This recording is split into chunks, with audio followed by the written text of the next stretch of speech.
Salute everyone. I hope you're doing well.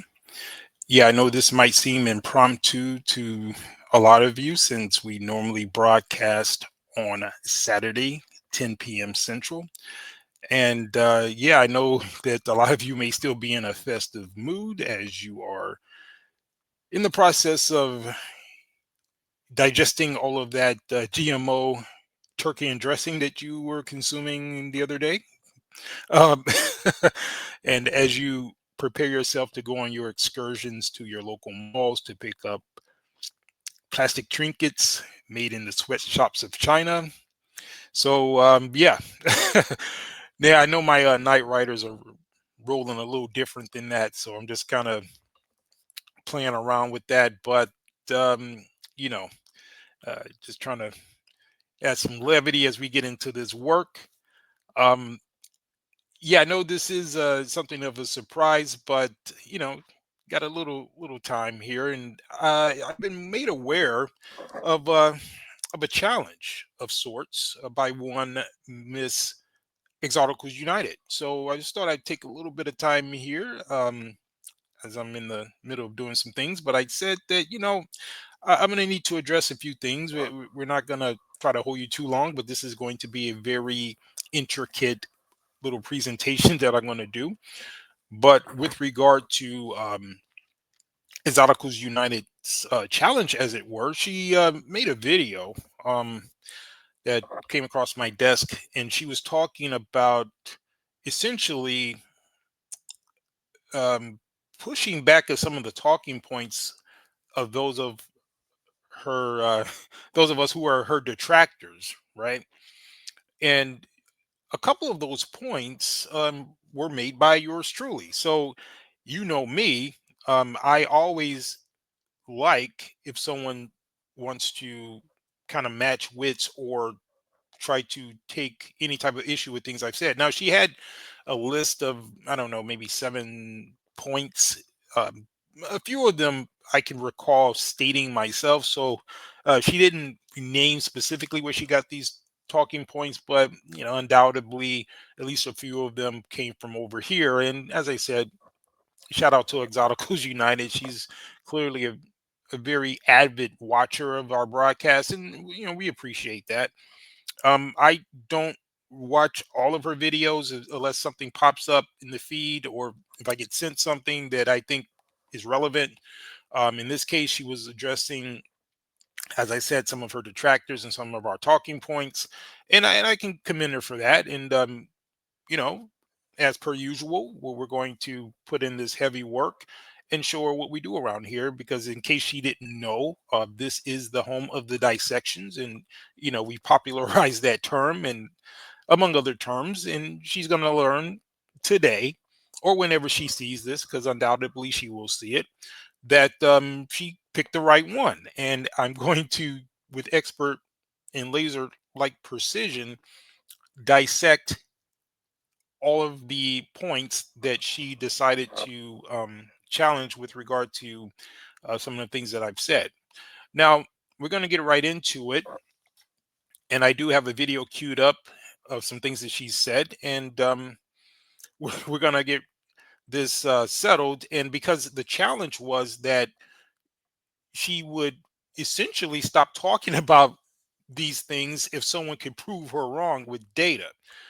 And what we do over here. You know how we do it. We are very data heavy. And again, she's gonna learn. So exoticals, when you hear this, just take notes because I'm going to show you how this is done. So at any rate, I'm going to go ahead and get her queued up, and then I'm going to dissect this, and we'll take it from there. So let's get it. Back to the Decentering Men series, and it's been a while since I've addressed any like critiques on this channel. I've been busy with a lot of other content, but every once in a while, I like to come on here and talk about what people are saying in these pretty girl streets. And one talking point that I heard against the exotical space is that decentering men is impossible because it is a philosophy. It's not realistic. Some people were saying that the decentering men content is very similar to Black Lives Matter. Remember how during Black Lives Matter they were making money off of the talking points, but then they were using the money to go live in these white neighborhoods? So there are people who are saying that decentering men is impossible because men are the ones who built the buildings that we're living in. Men are the ones who built the infrastructure that we use. Okay, now the first part of her point, I did not make that with regard to it being a philosophy, but the second part of the point, it seems like she kind of merged the two about it being a philosophy and also the idea that she cannot decenter men because of we built all the infrastructure. So that's the point I'm going to address. And let's be very clear. I need to make this point from the outset. I do not personally care who she or the exoticals at large are decentering. So I think sometimes people will overestimate the degree to which you are invested in something simply because you're talking about it. I'm a social commentator. I don't even live in the West. Obviously, I have a lot of interests because that's where I'm from. I've pretty much, made it clear on numerous occasions that we're kind of sitting here in our imperial skybox watching the proceedings and giving our analysis. So one of her points is going to be, well, why do you guys care? In fact, I had even had a lady, I don't know if she was from her camp. She may have been one of these exoticals. She came into one of my the comment section on one of my videos, and she pretty much was saying, "Well, uh, I don't. Why do you care so much about if exoticals are or who exoticals are decentering?" And I made it clear to her in the comment. I said, "I don't. I'm calling cap, and I'm showing that this is a fool's errand. And before this is over, this presentation that I'm doing today, you're going to know exactly what I'm talking about." But here's the thing: this isn't personal. This is just stating fact. And when I say that Exoticals United and women like her are leaving women down the road of perdition, because later on she's going to say, someone said leading them down to the road to nowhere. No, I actually used the term perdition, um, which means danger or essentially leading them to a road of destruction. Now, with regard to this point of her saying that men built everything and therefore women can't decenter, and she's saying she's going to say it, you know what, I'm going to let her say it about how she's saying that those of us who are making that point are conflating decentering with being a separatist. So I'm going to let her flesh out that point and I'm going to dissect it, but let's go. They created a lot of the inventions that we use every day. So the argument from a lot of male content creators is that it is impossible to decenter men. Well, the first thing I have to say to that is that those people who are saying that, they're actually conflating decentering men with separatism. So separatism is actually different than decentering men. All decentering men is this chart right here. Okay, so let's break that down real quick. Listen, personally, I'm not conflating the two. I know precisely what you're talking about when you're saying decenter as opposed to being a separatist. We don't have to make that big of a mental leap or do all of these mental gymnastics. The bottom line is when I'm talking about the issue with regard to how this is a logical fallacy, is that the conflict is coming when you're talking about decentering men while simultaneously elevating the values such as your quote pretty privilege, privilege stacking, um, all of these things that you are holding dear in terms of how you measure your advancement are almost exclusively given to you by men. For example, you being beautiful or any woman being beautiful and them taking that as an attribute that is beneficial, that benefit, whatever intrinsic benefit is coming from that, is exclusively coming from men. Women don't naturally benefit each other just because they're beautiful.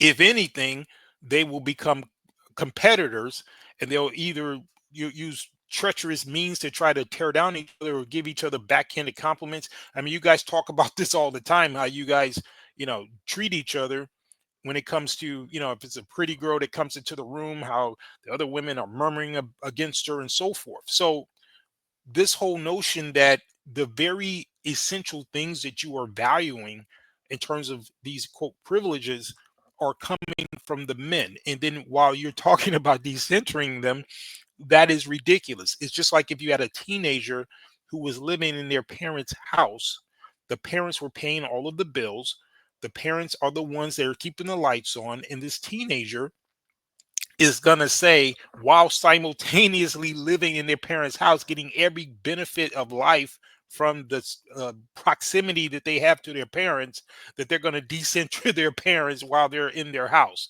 That's what I'm talking about. That is the logical fallacy that I'm calling out. I'm not saying that your point is, oh, you guys just need to stop using anything that was invented by a man, go off to an island and just um, live off of your own ingenuity outside of anything that a man or men have created.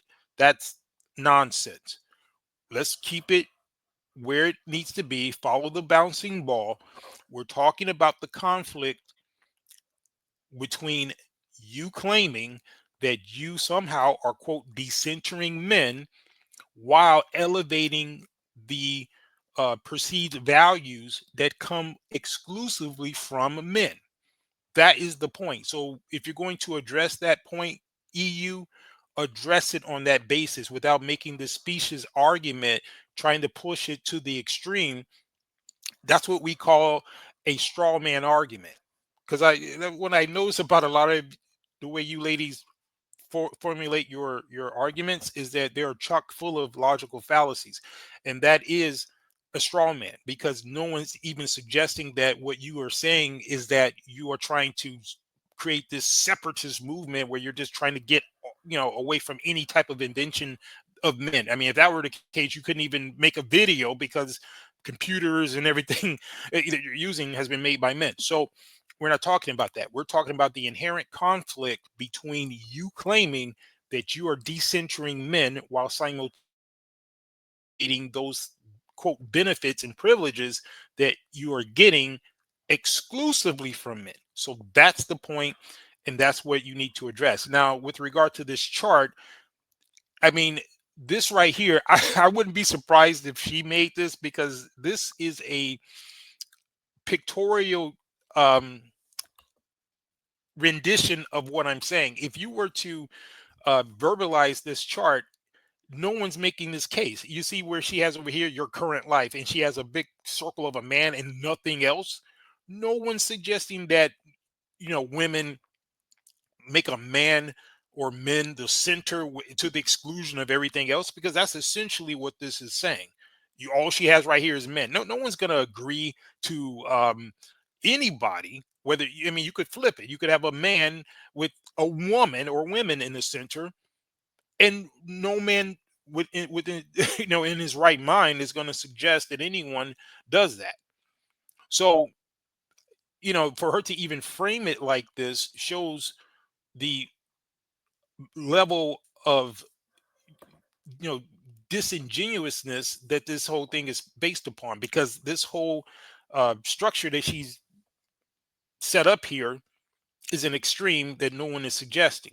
And then when you look on the other side, she has all these different circles, career, family, goals, etc., and all of those circles are relatively the same size, whereas the men over here in her ideal life are a footnote, right? They're down at the bottom. So that's still just as um, irrational and quite frankly toxic as what's going on over here on the left, because this is what you call a pendulum effect. Because maybe at some point, EU personally, or the women that are listening to her, were these type of women who may have put men as their centers, And so they've gotten their feelings hurt. They've had a bunch of, failed relationships. So now what they're doing as a response with the pendulum effect, they're going from one extreme to the other. So instead of men being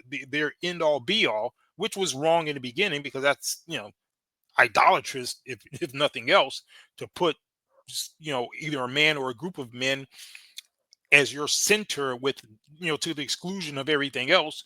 But if that's how she was moving before, then evidently, that failed. So now she's swinging that pendulum to the right, and now in her quote ideal life is putting men down at the bottom with this little small circle, and everything else is bigger, which is not even practical. Because if you take family, for example, unless she's talking about only her extended family, a man, i.e., her husband, is supposed to be the beginning of her nuclear family. And in that case, the man should not occupy this small of a presence in her life. And all of these other circles can still coexist with the man being in his proper proportion. Just like if you put it on the left side, if you still had your family, career, and all of that, and depending upon the man you're with, if he's able to make you a stay-at-home mom, then you could eliminate the career and some of the other stuff. You can still have friends and still have fitness, right? So it's just very unfortunate that they have to formulate their arguments with these extremes, which in effect are ridiculous, because no one, as I said, is making the case that someone needs to center a man to the exclusion of everything else. We're just talking about it being in its proper order, and somehow our grandmothers and great grandmothers were able to pull it off. But these women nowadays are not capable of doing it without resorting to these types of extreme measures. But anyway, I just wanted to point that out. Let's get a little bit more. Okay, so I've shown this chart on pretty much every single one of my decentering men videos. What I'm talking about is getting rid of codependent behaviors.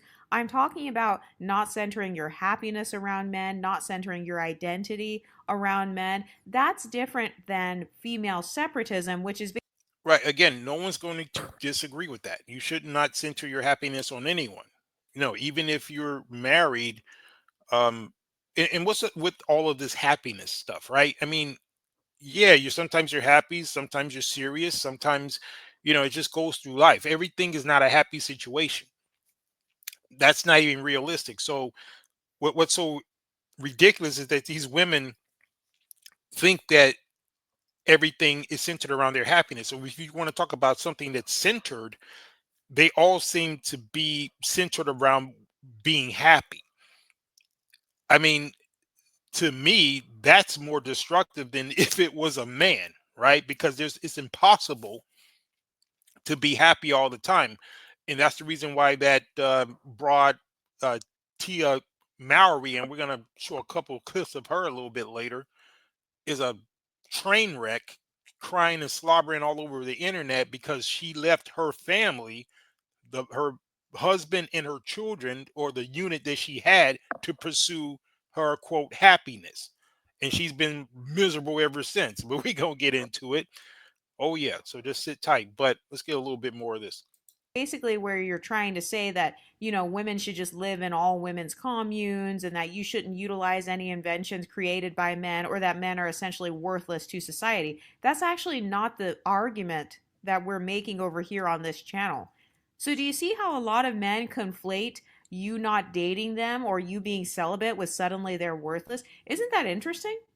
I don't know who's taking that position, because I'm certainly not. And again, like I said, I could care less. In fact, I couldn't care less who you or anyone else is decentering. I'm just, as a social commentator, looking at the fallacies in your arguments, and I'm breaking them apart.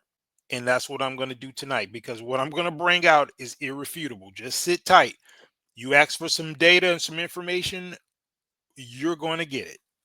So let me fast forward. I think that's it for here. So that's mistake number one is conflating decentering men with separatism. Yeah, I already explained that. So let me go to this next point, because again, I'm just going to skip around a little bit, because all of the points that she were addressing, I did not make those points. I mean, I could go through all of them, but I don't want this video to be as that long, because her video by itself is about 40 minutes, I think. And if I took the time to go through all of her points, it'd take too long. So, but I could dissect all of them, but I'm just trying to focus on the things that I said that I know that she may be trying to address. So let me get to the next one in here. Where is it at? I think it's at like the 13-minute mark. Oh, yeah. So I think it's about right here. Okay. Yeah, so I'll just start about right here. So let's get it. time to beautify themselves or whatever. It sounds like they're just upset that the women that they want, which is us, the exoticals, that So again, I don't know specifically who she was referring to, but she's and we know who she really is. So that's part of what makes this funny. We know she's not actually, a natural born exotic. She's not a real um she's not a full mixed person. I know that may be an oxymoron, but she's not a pure mixed person. It's paradoxical, or uh, you know, seemingly contradictory as that sounds. The jig is up. We already know, but again, let's just roll with the idea. We'll play along. But no, this has nothing to do with who someone wants. I didn't have problems getting women when I was in the States. I don't have problems getting women where I am. The issue is that when you reach a certain level, and a lot of the guys who follow my channel and others like it, they are aspiring to reach a certain level and to have the options that they want, even though there are many women that would want a lot of the guys that follow my channel. They have made it very clear that they themselves have denied these women. It's not about them trying to chase behind some of these women that say they didn't want. A lot of the guys that listen to me are successful, you know, what women would consider attractive, and it's not a problem. So it's not with this framing of the argument as if somehow there's some type of bitterness, or that we want the exoticals, or anything like that. Um, Especially when it comes to me, and the reason why I'm even dissecting these arguments is simply because, as a social commentator, that's my channel, that's what we're based upon. We are an anti black male propaganda platform, and in fact, that's one of the other um, words that we repopularized over here, because I've been on larger podcasts, and I've reminded people in terms of the origins of propaganda, which came from Sigmund Freud's nephew, Edward Bernays, who literally wrote the book on propaganda. And I kind of re-educated people about that, and then the term kind of got repopularized, which is cool. But yeah, so that's what it comes down to. We are pushing back an anti-black man propaganda, and that is basically in overdrive right now with everything that's going on, and that's what we're doing it for. So let's get a little bit more. we are choosing to not prioritize them as much as they would like. And it's like, why do Actually, no. I mean, a lot of guys, in case you hadn't noticed, and she's going to touch on it a little bit later, like with the passport bros, and she's going to be speaking as if it's not guys are not still doing it. And no, they're still doing it. Make no mistake about it. Guys can walk and chew gum at the same time. I mean, we can comment on this stuff. And like I said, some of us don't even live in the West anymore, but we still see what's going on. And we know that there's younger guys behind us who, are listening to us, and they, want to get our perspective. So that's why we do it. So let's go. men do this? Why don't you just go for the women who are already begging to be with you? Just go for the pick-me's, dude. What makes you think they're not? That's what I'm saying. She's making it seem as though men can't walk and chew gum at the same time. They can speak on these issues while voting with their feet and getting the hell out of Dodge. These things are not mutually exclusive. So I don't know why a lot of these women have such a hard time understanding this. Um, it's kind of weird to me. But yeah, no, Exoticals United. I mean, that's precisely what the guys are doing. Go for the 50-50 women. Go to the church. Do you know how many pick me's there are in the church? Go to your local church and get yourself a nice trad. Oh, you mean like the 300-400 pound Berthas that's up in there listening to a pork chop preacher? Yeah, I mean, isn't that one of the reasons that you kind of defected from the church? Unfortunately for you, I think you've given up even on your spirituality, which is wrong. I mean, I can understand you having a problem with organized religion, although you come from that Christian background. We understand. We've been kind of talking against that for a long time and the corruption that goes on, but that doesn't negate the biblical principles and and the things that are right and righteous.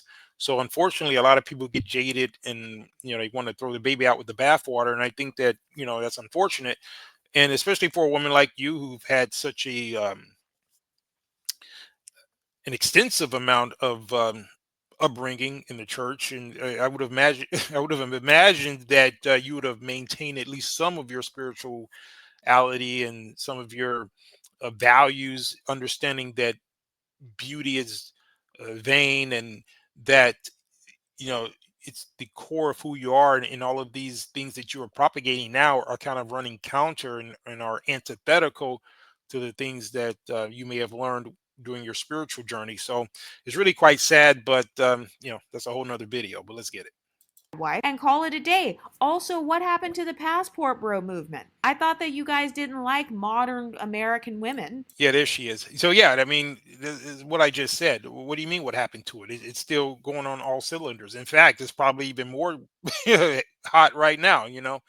Just because you may not see as many guys making videos about it. That's because those guys are probably already gone. So no, by no means are guys changing their course. The die is cast, as the saying goes, and these guys are still doing it. So I don't know why. I mean, what you might want to do is Exoticals United, and I mean, I am going to teach you a little bit about data a little bit later, because this is going to be educational. But you might want to look up the stats and see how many new passports are being issued, and maybe you could break down the demographics to see how many of those are men, specifically black men, and then maybe you still understand that things are full speed ahead. So I just find it quite interesting that she's framing her commentary on this as if the men are no longer doing it. Nothing could be further from the truth, but let's go. Which is really what this channel has a lot of. We've got a lot of American women on this channel, lots of westernized women. So I thought that you guys didn't even like Western women anyway. What makes you think they still do? I mean, again, there's nothing that we are doing or saying that would suggest otherwise. And let me be very clear. I don't generalize in terms of believing that um all women are in the West are bad. Okay, I got a lot of writers, women that love to watch this channel, up to and including Exoticals United and many others. They'll come through. They'll come through the comment section. They'll come through the lives, and shout out to them. We rock with them. I don't have an issue with a woman just because she's in the West. What we're talking about and against is the feminist mindset, and the mindset, quite frankly, of yours, who are making all of these declarative statements which are false. And I'm going to show you just how wrong the information is that you're going with. um, that's what we're pushing back against, because it always comes down to trying to demonize the image of black men, just like with the divestors, right? They'll make these claims as in terms of why they want to jump over to the brats and so forth, and invariably they always try to shoehorn black men into the conversation. And and the point is, hey, if you're interested in dating men outside the race, then go ahead. Black men typically don't have a problem with that in general, unlike black women who tend to want to demonize black men when they do it. But no, I mean, let's be very clear. There's no issue with um what we're talking about in terms of that changing the course of action. So no, we can make commentary without it meaning that somehow our beliefs or actions have shifted in any way at all. But let's go.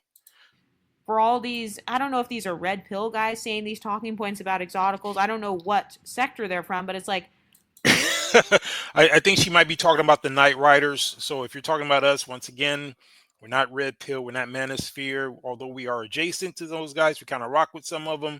But we, those are the guys who rock with me over here. We're more of a, our own little clique. We're Sigma guys. We do believe in, doing the best that we can to make our life as productive and satisfying for us. And I did a whole video on it. You can check it out if you want to know exactly what the Night Rider lifestyle is. So I would encourage you to do that, and then you know exactly what we're about. But let's go. if you guys don't even like American women, you shouldn't care about us decentering you, right? Again, who cares? This isn't about caring. This isn't about us, making some type of uh like we're complaining about it. No, no, no. What I'm doing, as I said, is someone who comments on these topics, because you'll catch me talking about any number of topics. That doesn't mean I have a personal dog in the fight. It just means I have an opinion, and there's people who like to hear what I have to say about things, and hence this broadcast. But make no mistake about it, I can't emphasize this enough. I don't give a damn. I mean, I'm just speaking for myself personally. Maybe there are guys who care. I think those would be the guys who probably wouldn't even be speaking like us. They would be the ones, you know, speaking against us and more in favor of what you guys are doing. So those might be the ones who care. But when it comes to those of us who are kind of picking these arguments apart, no. I mean, those two things have nothing to do with each other. So I think you need to really let that sink in, because for some reason I don't know why you're the one conflating that. You want to talk about other people conflating things. I think you're conflating that. But let's go. Right? And then another talking point that I heard is that by decentering men, we are decentering the possibility of an easier life, because we're not like begging for marriage over here. We're not doing everything in our power to get picked by a man. And it's like, since when does having a man equate to an easier life? Because the last time Since the dawn of time, and we're gonna get into this data because I'm glad she's saying the things that she's saying, because you're gonna learn something today, Exoticals United. So just stay tuned. You're gonna get this heavy work today. But let's go. I check the actual statistics, divorce rates are high, femicide rates are obviously high. Wait a minute. So she's saying that divorce rates and quote femicide rates are high, um, but she cites no statistics. We actually have real numbers over here, so you can't just say things. Because I'm going to break it down for you. I'm going to give you with surgical precision a lesson on how you break these numbers down. So just stay tuned. We're just leading up to it, but it's funny that she's throwing out all these different quote stats without citing any source, any peer reviewed data, nothing. She's just saying this stuff, and it's absolutely false to be sure. But like I said, I'm going to prove all that. And she's speaking as though simply because things fail, that means you shouldn't do it. I mean, businesses fail at a 99% rate, but does that mean that people shouldn't try to start businesses? No. In fact, to the extent marriages today are failing, it's almost exclusively due to the fact that a lot of the women have shifted in their mindset with regard to the feminist movement, and at the smallest infraction, they're breaking up these families. Hence, Tia Mowry, just as a more glaring example, and they normally regret it later, because essentially they're pursuing their happiness, as opposed to what our grandmothers and great grandmothers did. They would still be with our grandfathers. That's the reason why we all have some type of example of our grandparents staying together for 60 freaking years. You mean to tell me that they were happy during those times all the time? Absolutely not. But they knew that there was something bigger at stake, i.e., our family, um, that they needed to stay together for. I don't care if it meant them sleeping in different bedrooms. They stayed together for 60 years, and they got along well enough to be able to pull it off. And they knew that it was something larger than them, something greater than them. And that's what it used to be. Now, all of a sudden, these women have adopted this me attitude. And that's the reason why these numbers are so high. So the same numbers that she's citing in terms of the high divorce rates are specifically for the mindset of women like her. And I understand that at some point she was married. So I'm I wouldn't be surprised if she left her husband, over some trivial issue as well. So yeah, EU, the numbers are high, and they are high for the same reasons that I'm talking about in terms of this mindset that a lot of these women have today, as opposed to women in the past, where the marriage rates were a lot higher and the longevity was a lot higher. But yeah, but it's amazing how she's blaming the institution of marriage itself as if that's the issue, when no, it's the issue of these women's mindset as to why you're having so many divorces. But let's go. Women getting SA'd, that happens in relationships, that happens in marriages. So Oh, see, you can't pull that with us, EU. See, we pulled out the data. Okay, you want to talk about SA and all these different abusive relationships. When you pull out the actual data, like we do when we get it from the CDC, Pew Research Institute, we pulled all this numbers. I'm gonna pull out some of these numbers, so I'm not just speaking on it like you. I'm gonna pull out actual data. But what we found was that most of the DV, for example, 56% are the men reporting that the women were the ones that initiate the violence. In fact, there are a plethora of videos that you could see where the cops are showing up, and it's these women who are out of control. They would be the ones calling the cops. And I put out other data that showed that black women in particular, I know that may not apply to you since you're an exotical, but you're black woman adjacent. So black women in particular call the cops twice as much as any other women, including white women. And most of the time it's due to mutual combat situations, or the women themselves are the ones that initiated physical contact. And there have been so many instances that we caught on video where these women were acting out, being violent. They started out calling the cops on the guy, lying on the guy. The cops show up, see that she's clearly the aggressor, and they're hauling her away in handcuffs as she's screaming and crying about somebody need to take care of her kids. Yeah, we got footage of that. So this whole thing is a trope, it's a joke, and the jig is up. We got the data, we got the information, whether it's empirical data, anecdotal, or statistical. Pick your poison. We got you. But let's get some more. getting with a man, it doesn't guarantee an easier life. And in a lot of cases, And the same thing can be said with a man getting with a woman. So you see how that works. So it's not about having an easier life. It's about two people coming together with a common goal and working through life together. Why does it have to be this zero sum game? That's the fatal flaw in your argument, EU. You keep trying to make it seem as though, oh, well, this woman, how come she can't have this ultimate happiness with this guy? Well, he's not having ultimate happiness either. They're both making a sacrifice to work together. That's what people do. That's what the purpose of people getting together is, right? So it's amazing that these women can't seem to understand that, and they wonder why things are failing for them. Because oh yeah, we're going to bring out the data because somehow she's trying to create this false narrative that women are happier being in positions like her in terms of being unmarried and without children. We're going to pull out the data and see where they rank in terms of happiness. But let's go. if you get an easier life financially with a man, you're going to get a more difficult life emotionally, because most men in general do not even have the emotional intelligence to have a peaceful relationship with a woman for the next 80 years. The What? The next 80 years? Really? Okay. Listen. First of all, no one is responsible for anyone else's happiness, right?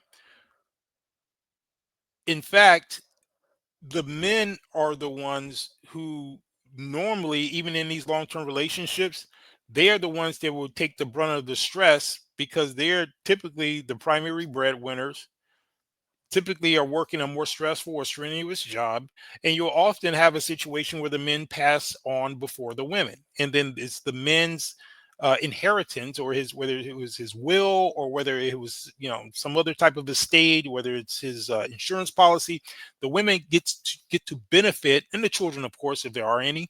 They are the ones that are the inheritors of this man's legacy.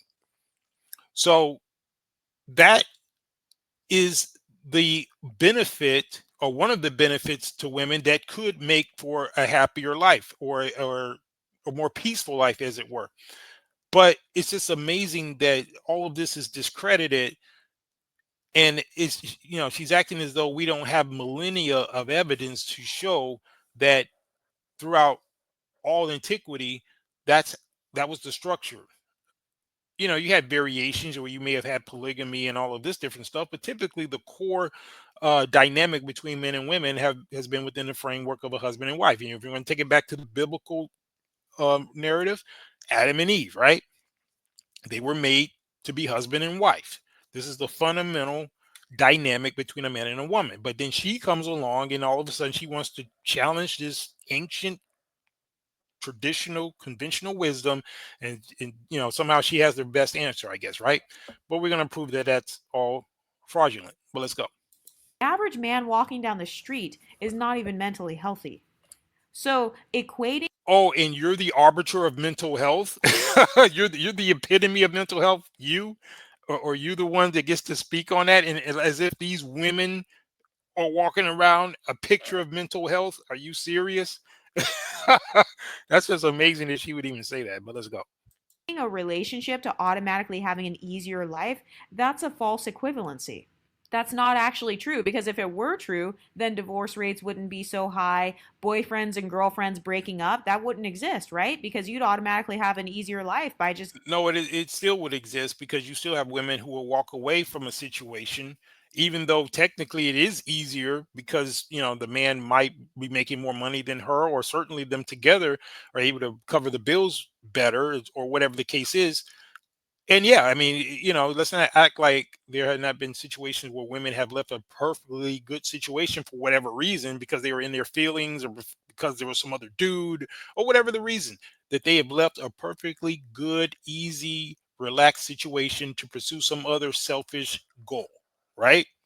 Let's not act like we don't know about that. So this whole argument or line of reasoning that she has is fatally flawed. But let's go. having a man in your life. So, I mean, that talking point is a moot point. Like, oh, by decentering men, you're not going to have a soft life. No, if anything, you're going to have a softer life while not prioritizing men, because there are multiple articles that talk about how unmarried child free women are actually the happiest subgroup in the world. So, I actually have articles and statistics to Okay, so here we go right here. So EU, pull up a chair. We're about to get into it right here. and girlfriends breaking up, Let that me go wouldn't back. exist, right? Because you'd automatically have an easier life by just having a man in your life. So, I mean, Okay. that talking point is a moot point. Like, oh, by decentering men, you're not going to have a soft life. No, if anything, you're going to have a softer life while not prioritizing men, because there are multiple articles that talk about how unmarried child free women are actually the happiest subgroup in the world. Okay. So this is where the body bag is coming out. Okay, you. Um, you're about to learn something today, and everybody take notes, because this is going to be one of our classic dissections. So just pull up a chair. I know I've been kind of tickling the plate a little bit up to this point, but I had to. I had to work my way up to this. We're what, 40 minutes in, but it's cool. You guys have stuck with me during longer broadcasts than this, and this isn't going to be the length of one of our 3-hour broadcasts. We're going to be wrapping it up here not too long, but I definitely have some things I need to get to. I'm going to try to make this as surgical and quick as possible. But okay, now you notice she's quoting this article in the Guardian, and it says women are happier without children or a spouse.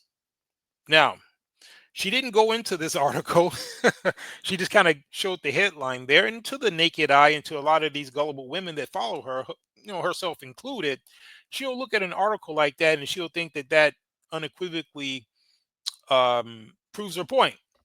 Well, unfortunately for her, um, we do research over here, and I'm going to break it down for you. So this particular article is Articles United. Let me show you something, because I actually have that article there. Let me pull it up. Let me share my screen here. And I might just chop this part up as well, even though, all of this is important, but I really want to focus on this piece because this is a teachable moment. Okay, so just stay tuned. Okay, so let me go ahead and show you this article. Okay, and I'm going to try to get back to her video, but I got to go here. So she pulled up an article in The Guardian, as you can see here. And it says women are happier without children or a spouse, says happiness expert. Now, let's break this down. This quote, happiness expert, is behavioral scientist Paul Dolan. Okay, this is very important about this particular gentleman. And he says that traditional markers of success no longer apply. And as we go down to this article, um, and we look at this paragraph right here. All right. So it says Dolan's latest book, Happy Ever After, cites evidence from the American Time Use Survey, or ATUS. And for those of you who may not be aware, that comes from the Bureau of Labor Statistics. This is very important. I'm going somewhere with this. Pay very close attention to what I'm about to do. He quoted this study or this survey from the ATUS, which is from the U.S. Bureau of Labor Statistics, and we've used data from there before ourselves, but it gets pretty deep. So stay tuned. Um, he says it cites evidence from the American Time Use Survey, ATUS, which compared levels of pleasure and misery in unmarried, married, divorced, separated, and widowed individuals. Okay, now let's get deep with this. This particular individual made a huge mistake. And if EU had read this full article, or at least went down to the bottom, she would note that even in this very article that she pulled up on her screen, because remember, she didn't go into the article, she just showed the headline. But when we go down in this particular article and you look at the bottom, they have a note here. And we're going to go deep into it, but I'm going to show you.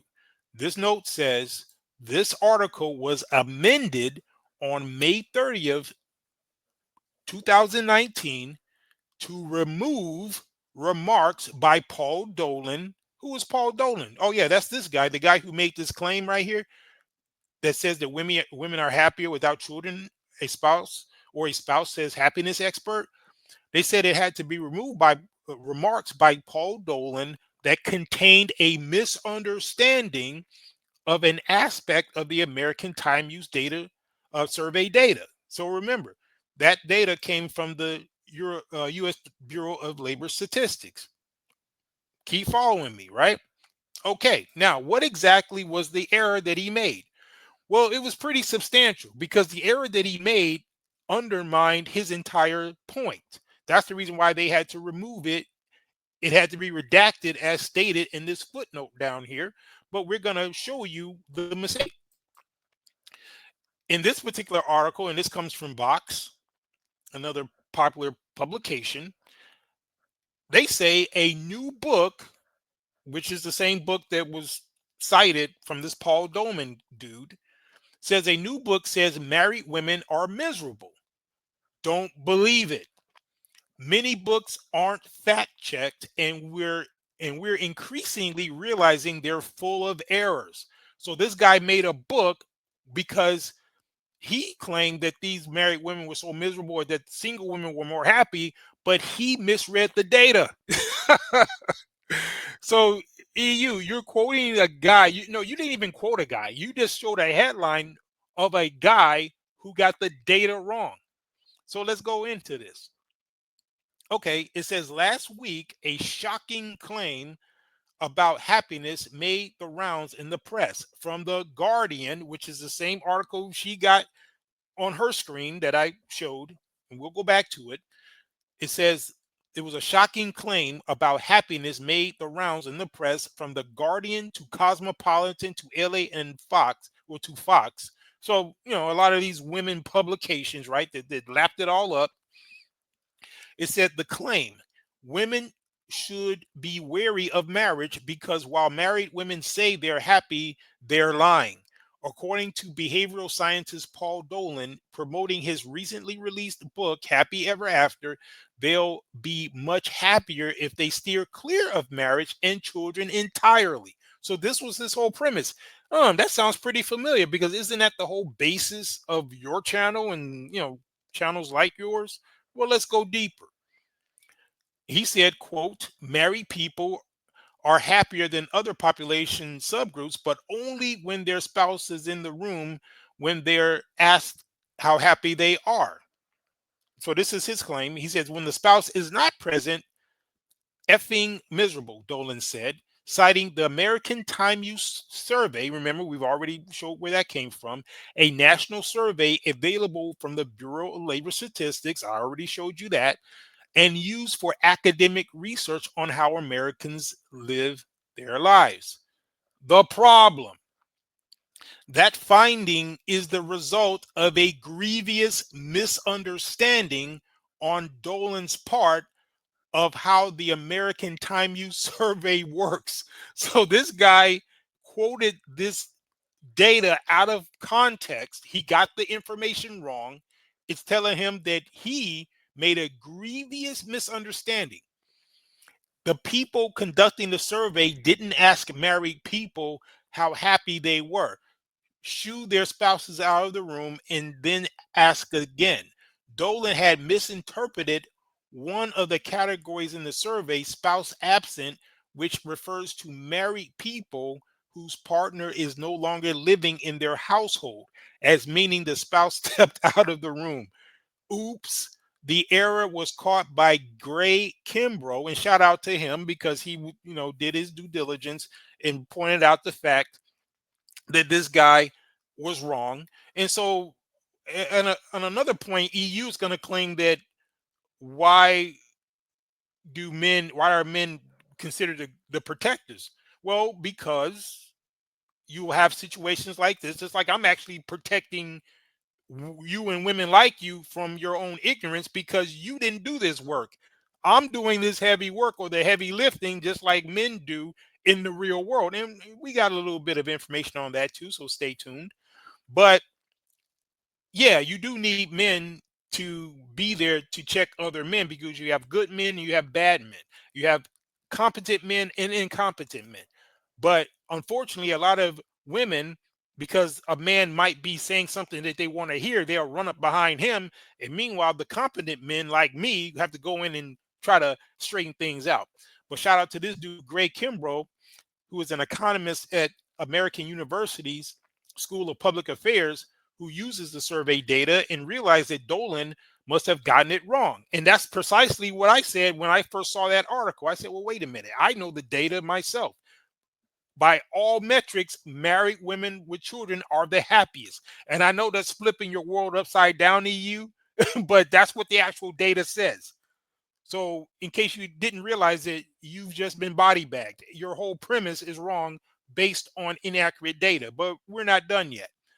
It says it's a phony survey, or I'm sorry, it's a phone survey.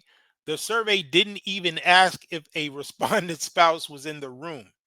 And that's him going down. I guess that's his Twitter or the X line, and he's just kind of going in, breaking it down. So, yeah, I'm not going to spend the time that, but again, he caught that error and he called the guy out. And here's Dolan's confession. So EU, if you still want to kind of stay on that sinking ship with this guy Dolan, he's even jumping off the ship because we got a quote right here where Dolan is actually saying, he said, Dolan confirmed to me by email, we did indeed misinterpret the variable. Some surveys do code whether people are present for the interview, but in this instance, it refers to present in the household. I have contacted the Guardian who have amended the piece and my editor so that we can make the requisite changes to the book. So you sat up there, quoted an article that had been redacted. And to be sure, the Guardian was doing very disingenuous journalism because they knew that this error was there, but they knew gullible women like you who want to believe this nonsense would gravitate toward that article to make your point to try to debate a guy like me. And they knew that you would run with it, and the lemming like females that follow up behind you, because you're not going to do this type of heavy work to find out what the actual truth is. And by the way, you're welcome. But yeah, I think that pretty much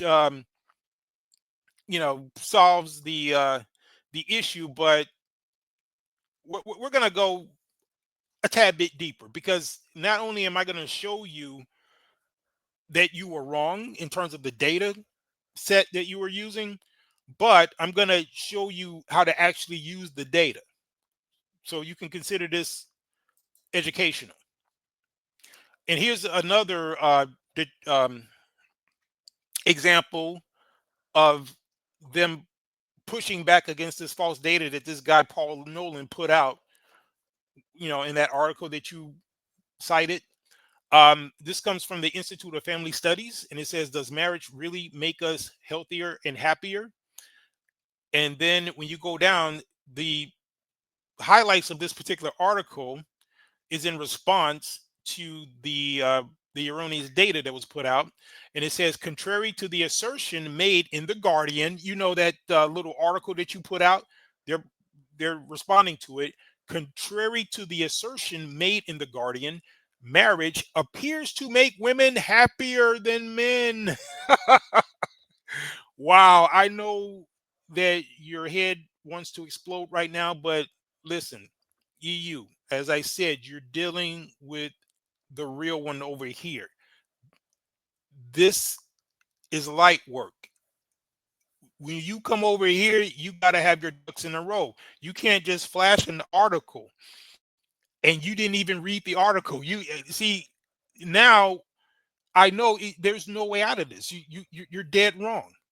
Okay, you're dead wrong. It's just the opposite of what you think it is.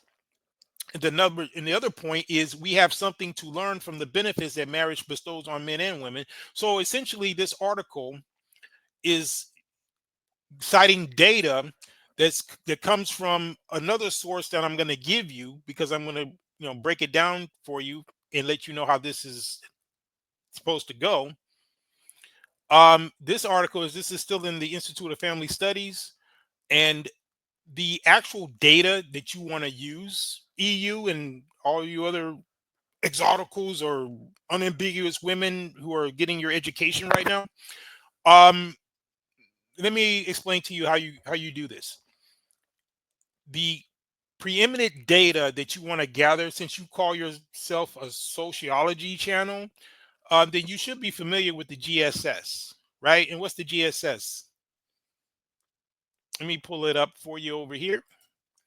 This is the GSS, and that's the General Social Survey, and with the NORC at the University of Chicago, which I'm very familiar with.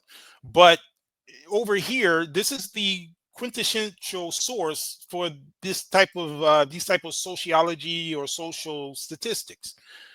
And we're gonna bust your little bubble real quick, because the 2022 edition of the GSS, or the General Social Survey, the nation's preeminent social barometer. So this is the standard by which all other data is measured. This is where you got to go to get the data. So your um, all your different articles that you flashed in your video, they're supposed to get their data from this source right here. Now, the one guy who quoted them, all of them got that wrong, because the actual GSS data reveals that marriage and family are strongly associated with happiness. This is the opposite of what you've been propagating to your people, EU. So let me ask you, are you going to have the integrity to get back on your microphone? Because you're going to hear this, right? I'm going to make sure you hear this, because I'm probably going to, chop this part up and make it a separate video. I'm going to post this. I'm probably going to do it as a premiere first, this whole part that I'm doing, but we may even chop this part up, because I want to make sure you get this data piece, right? Because we got some other good things to say too. I might go maybe another let me see, 15, 20 minutes maybe, but I don't want this video to be too long. But I do have couple other points I'm going to touch on briefly, but I definitely wanted to make sure that we zero in on this part because this is where your education needs to begin. And I don't know what your formal education is, but you're going to learn today. Um, So it said it reveals that marriage and family are strongly associated with happiness. The GSS shows that a combination of marriage and parenthood is linked to the biggest happiness dividends for women. Let me repeat that. Let me read it again. The GSS, and once again, that's the General Social Survey. And since you're such a sociology channel, I would imagine that you should have been familiar with this, but somehow I think you were not, which is the nation's preeminent social barometer. The GSS shows that a combination of marriage and parenthood is linked to the biggest happiness dividends for women. Among married women with children between the ages of 18 to 55, not sure exactly how old you are, but I would surmise that you're somewhere in between 18 to 55, with the leverage going towards closer to 55. But 40% reported they are very happy, compared to 25% of married childless women. And let's get this one. And just 22% of unmarried childless women. Body bag. That statistic right now destroys everything you've said. These are the numbers, EU. I don't have to play with you over here. I'll just show you the numbers. 40% of women who are married with children were very happy. Not just happy, but very happy, compared to 25% of married childless women and just 22% of unmarried childless women. Now you can take this academic data that I gave you, and now you can look at the empirical data, which is all of these women on YouTube and TikTok crying their eyes out, fronting like you, like they're so damn happy. Meanwhile they're crying, talking about how, you know, why ain't the men approaching them and all this kind of stuff. Now don't it make a little bit more sense than what you're trying to say? Because according to you, these statistics should be reversed. It should be the single women talking about how very happy they are, and all the married women with children, no less, should be the ones talking about how unhappy they are. But when you actually look at the actual data from the preeminent source, it's just the opposite of what you're saying. Uh-oh. So what now, so now what, EU? Now what? What you got to say about that? Because you keep, you're entitled to your own opinion, but you're not entitled to your own facts. I'm giving you facts. Since you were begging for someone to give you data, ask and you shall receive. I have given you data. And not just data, I've given you the preeminent data.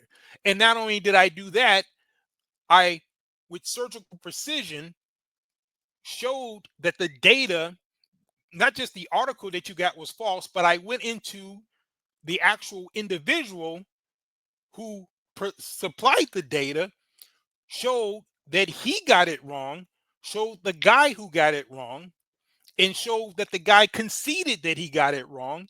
And I'm giving you the actual data. You can't beat that. You, I mean, this is it. If you got a modicum of integrity, you're going to get on your microphone and admit that you were wrong. Somehow I don't think you will, and that's why, you're the super villain that you are. But it just confirms everything we're saying about you if you don't.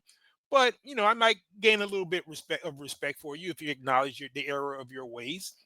But here you go, and everything that I'm showing you, you can look it up yourself because we use actual information by credible sources, .orgs and .govs. I gave you the Bureau of Labor Statistics, this is the istudies.org. You can pull that up. It's ifstudies.org, which is the Institute of Family Studies, credible source, and they're citing the GSS. And I gave you that site. You can go look up this data yourself. I didn't concoct this website. This is from the gss.norc.org, right? So it's either .orgs or .govs. So this is top-notch information, which is more than what I can say for what you did, because all you did was flash a headline talking about, see, I'm citing sources. Actually, you did not. You have no idea how to source data and resources and to formulate your point with actual facts. You did an abysmal job of that, and I have just saved you from your own ignorance.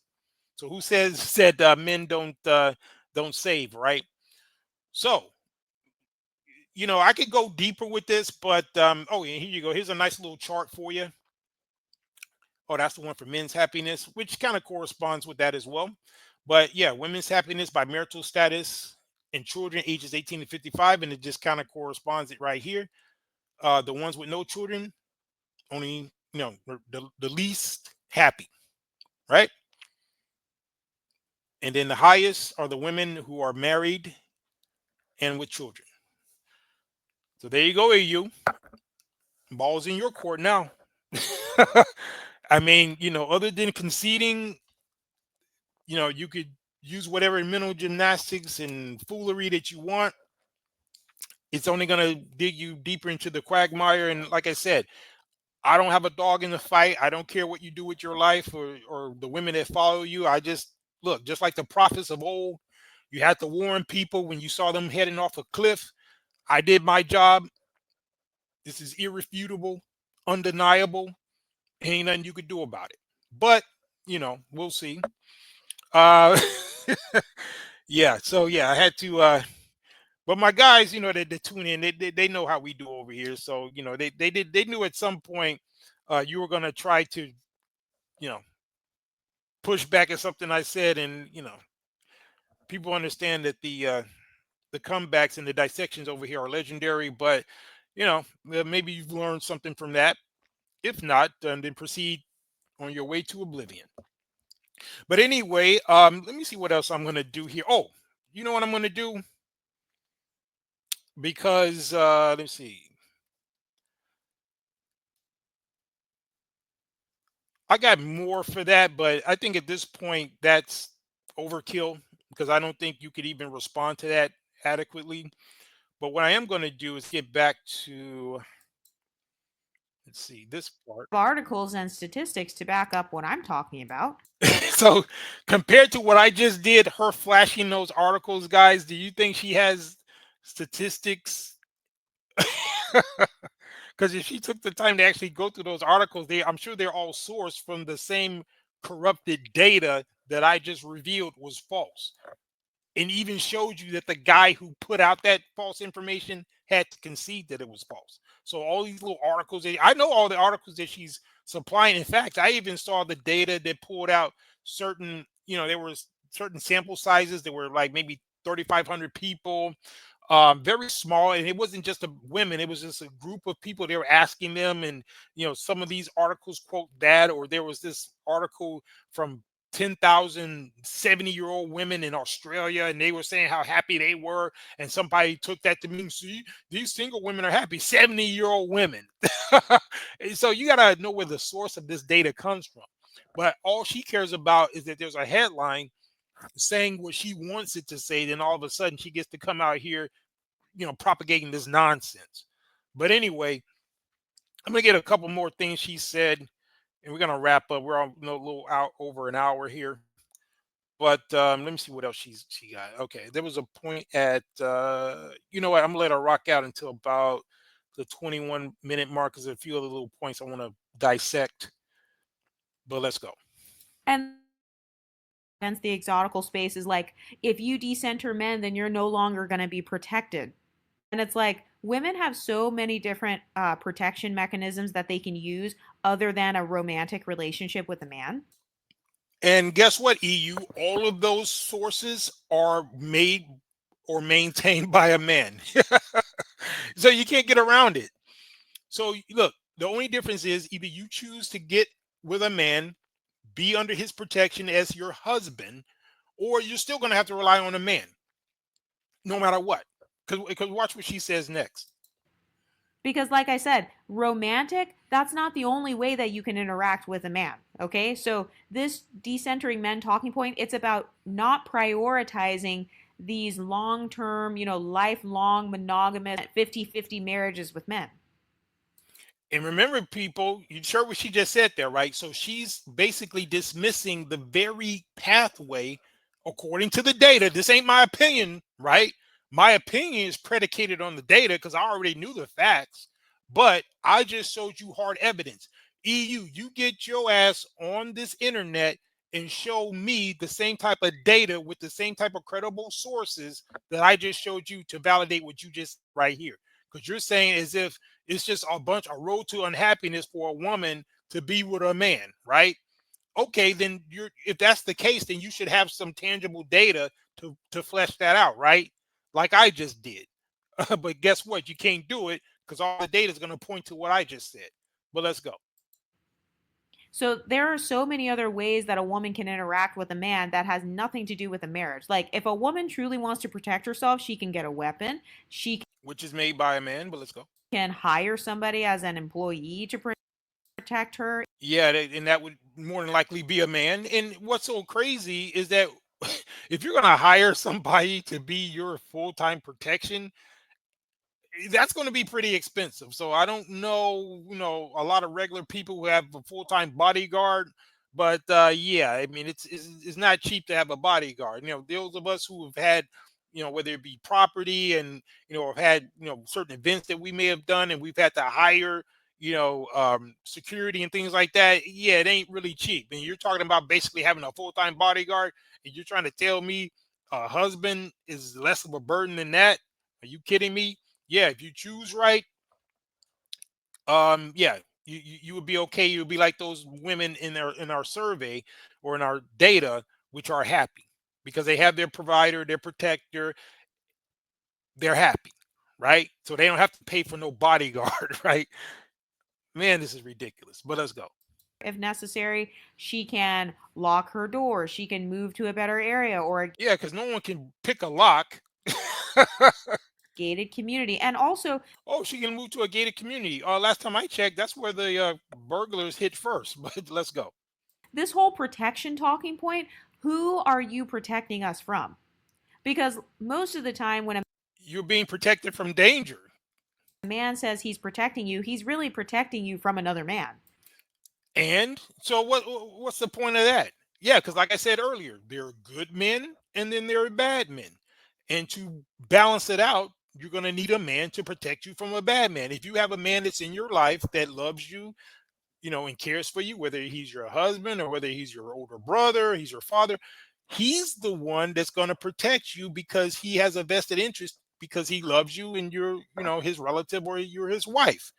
Of course, he's going to protect you not just from another man. If you're walking in the woods and a bear, even though some of you goofy women want to choose the bear, he will protect you from the bear. He will protect you from the wolf. He will protect you from the rabid dog running down the street. So it doesn't just limit the protection, to another man. Although yes, other bad men or crazy men or whatever can pose a threat, which is why a man is needed to protect you. So it's a ridiculous point she's trying to make. But let's go. So it's like men are the threat. So men are No, no, men are not the threat. There are certain men who are threats, but those are the men that are not your husband. Those are the men that are not the men who have a vested interest to protect you, right? It's just like if you had a pet, like a dog that was with you, and then some stray dog that comes out of nowhere, he's trying to bite you or whatever. I mean, your other dog's going to jump in and try to protect you, right? So I mean, it's a ridiculous point she's trying to make, as if to say that, well, men are the problem, so therefore, you shouldn't have a man in your life because he's just going to be a problem. This is all ridiculous. And like I said, she's just talking. She doesn't have any substantial amount of empirical or statistical data to prove anything she's saying, and I just proved that. And at this point, this is all just isn't even academic at this point. This is just shooting ducks in a barrel. I mean, we're just having fun at this point. But let's go. protecting us from other men. Men are protecting us from their own counterparts? Yeah, because that's how it works. Like I said, because you have different types of men. Men are not a monolith. You have some men that are good, some men that are bad, some men that are sane, some men that are insane, right? So this whole argument about if you have a man you're going to be more protected, that's the same as saying if you date a gangster you're going to be more protected from gangsters. Am So an individual man who's your husband, you're equating to a gangster, right? Or a gangster organization, right? Look, if you cannot see the ridiculous straw man arguments, slippery slope arguments, red herring arguments that this woman is making, I mean, I don't know if she's ever taken any logic classes in college or anything like that, but this is horrible. But let's go. I don't even have time to just break all that down, although I could, let's just keep moving. I? Are you sure about that? And then another talking point that people gave against the exoticals is like men represent protection and provision. You guys already know my opinion on this. I do not believe that men are the natural protectors and providers and that men are just Well, if that's the case, then you're even less informed than I thought you were, because there's even more data to support that men are the protectors and providers than the fact that the women are happier in marriages. And you seen what I just did to you with regard to that data, right? I got even more information on how much more protecting men are than women if you want to go there. I know you don't want to go there, but let's go. better at doing that. No, they're not. Women, statistically, are What? better at being protectors and providers. What? No, no, no, no. Not or EU. I'm not gonna let you get away with that one. You better in your next video show sources and cite the evidence of what you just said, because you're claiming that women are more. You didn't even say equal. That would be preposterous. But you got the unmitigated gall to say that women are more protecting than men. That is crazy. That is ridiculous. So, and then she had the nerve to say statistically. What statistics? What is it from the Bureau of Labor Statistics? Is it from the GSS? Pew Research Institute, um, the Institute of Family Studies. The studies. Like what I just cited. Where's your source? I've never seen that data in my life. So educate me. I'm educating you, but return the favor. Let me know where you're getting your sources from. Women tend to protect and provide for their children more than men do. What? Well, from the standpoint of during custody cases, most, I guess, 70% of the time, the children are awarded to the mother, which is erroneous, and that's why a lot of young children, specifically the boys, are more abused, specifically in the black community. We got the data on that too. How the majority of the abuse that's going towards the young black boys is at the hands of their mother, because of all these instances where they should probably be with the father, but they're being awarded to the mother, and that's why these abuse rates are so high. That doesn't sound a lot like protecting and providing to me, huh? Well, let's go. A lot of women know how to protect each other emotionally. A lot What? Again, that, look, to the extent that part is true, then that's what women typically should be doing. The nurturers, right?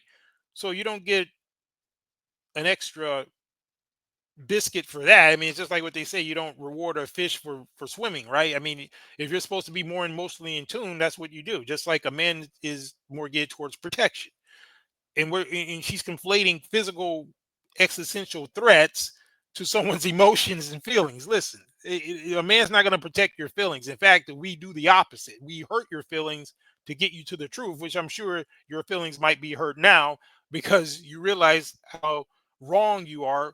Or, but with your level of delusion, I'm not sure.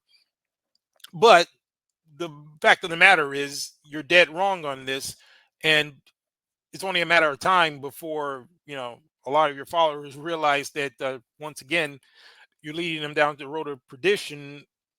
Unfortunately, it may be too late for a lot of them, but again, like that, the prophets of old, I've done my job.